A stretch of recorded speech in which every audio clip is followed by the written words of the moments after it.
রাজ্যের মুখ্যমন্ত্রী, যদি বলি প্রাক্তন মুখ্যমন্ত্রীকে নিয়ে কয়েকটি বড় মন্তব্য করেছেন। উনি যখন মেদিনীপুরে আসতেন তখন আমি আসতাম এবং শুভেন্দু দা উনি এখনের মুখ্যমন্ত্রী, তিনি যখন আমাকে আমন্ত্রণ জানালেন এবং ঘাটালে যে সমস্যাগুলো, ঘাটাল লোকসভা কেন্দ্রে যে সমস্যাগুলো ছিল সেগুলো বলার সুযোগ পেয়েছি।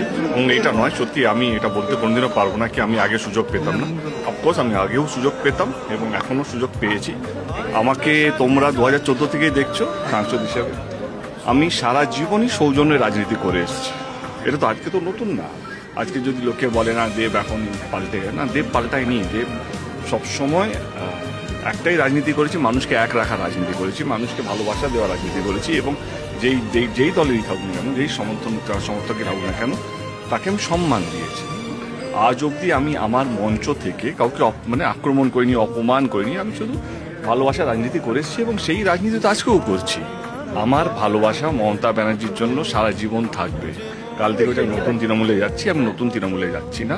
যতদিন মমতা ব্যানার্জি বেঁচে আছে, মমতা ব্যানার্জির সঙ্গে আছি এবং ভবিষ্যতে কি হবে আমি এখন কিছু বলতে চাইছি না। তুমি যদি আজকে আমাকে জিজ্ঞেস করো, আমি দিল্লিও যদি গিয়ে থাকি বা আজকেও যদি এখানে উপস্থিত হয়ে থাকি, তৃণমূল কংগ্রেসের সাংসদ হিসেবে এসেছি। ঘাটাল লোকসভা কেন্দ্রে যারা আমাকে ভোট দিয়েছে তারা একটা বিশ্বাসে ভোট দিয়েছে। এই সাংসদ, এই লোকটা স্বপ্ন দেখিয়েছিল ঘাটাল মাস্টার প্ল্যান করবে এবং সেই স্বপ্নটা নিয়ে আমি শুভেন্দুদার কাছে এসেছি, যিনি এখন মুখ্যমন্ত্রী। এবং একটা জিনিস তো আমাদের সবাইকে মানতে হবে, কে law of the land, respect to the position, respect to the chair. আজকে আমি এটা তো অবিশ্বাস করতে পারবো না কে শুভেন্দু অধিকারী আমি আমাদের রাজ্যের মুখ্যমন্ত্রী নয়। আমাকে তো এটা মানতে হবে, আমাকে কেন, আমাদের সবাইকে মানতে হবে। ঘাটাল মাস্টার প্ল্যান যে স্বপ্নটা দেখেছিল সেই স্বপ্নটা যেন এবারে সত্যি হয়। আমি থাকি বা না থাকি এমপি হিসেবে, কিন্তু ঘাটালের মানুষের দুঃখটা যেন কোথাও যেন মিটে যায়, যেন ঘাটালের মানুষ যেন ভালো থাকে। পলিটিশিয়ান বা পাবলিক রিপ্রেজেন্টেটিভের কাজ কি? তার এরিয়াতে, তার কনস্টিটুয়েন্সিতে তার যারা মানুষ আছে, সে যেই ভোটার হোক না কেন, সে আমার দলকে ভোট করেছে বা আমাকে ভোট করেছে বা অন্য দলকে ভোট করেছে, আমার দায়িত্ব হচ্ছে আমার সবাইকে ভালো রাখা।